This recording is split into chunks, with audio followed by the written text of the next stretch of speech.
እሺ ሚስትናችን የመሰለች ልጅ እያለ ከሌላ ሴት ጋር ባለክ የተባለውስ? እኔ እንደዚህ አላደርግም አባዬ። ምንም ታረጋ አንተን ሰዎች የሚያዩ በራሳቸው ሰዎች አትጨነቅ። አይሻቸው ልጆቹን ሲጫወቱ?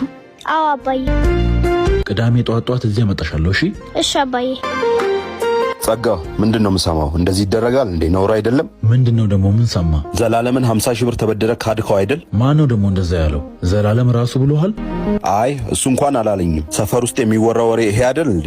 አየህ ወይ ካበዳሪ ወይ ከተበዳሪ ሳሰማ ነው ባሉ ባልታመተ እየተናገርከኝ ያለው። እሺ ሚስትናችን የመሰለች ልጅ እያለ ከሌላ ሴት ጋር ባለክ የተባለውስ? እንደዛም ተባለ። እኔ እንደዚህ አላደርግም። ለሚስቴና ለልጄ ትልቅ ክብር አለኝ። የልቤን ፈጣሪ ነው የሚያውቀው። አባዬ ምንም ታረጋ አንተን ሰዎች የሚያዩ በራሳቸው መንገድ ነው ስለሰዎች።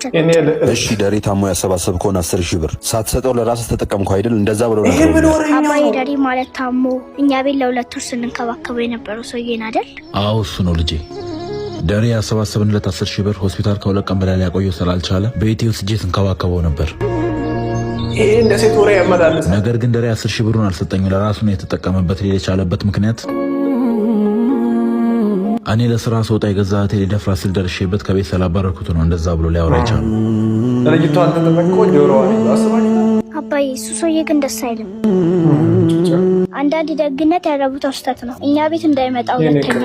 በጣም ይቅርታ በእናትህ። የሰው ወሬ ሰምቼ በልጅ ፊት በማይሆን ነገር ነው የወቀስኩክ። ይቅርታ አድርግልኝ። ችግር የለውም። ለወደፊት ነገሮችን በራስ መንገድ ለማጣራት ሞክር። የሰው ልጅ ስለ ሰው ልጅ ጥሩ ነገር ካወራ ዘመናት አልፈዋል።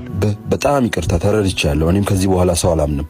ይቅርታ። እውነትን ስትይዙ ማንም ሰው እናንተ ታይቆ እንደዚህ አፍሮ ነው የሚመለሰው። ትንሽ ኳስ ተጫውተን እንገባለን። እሺ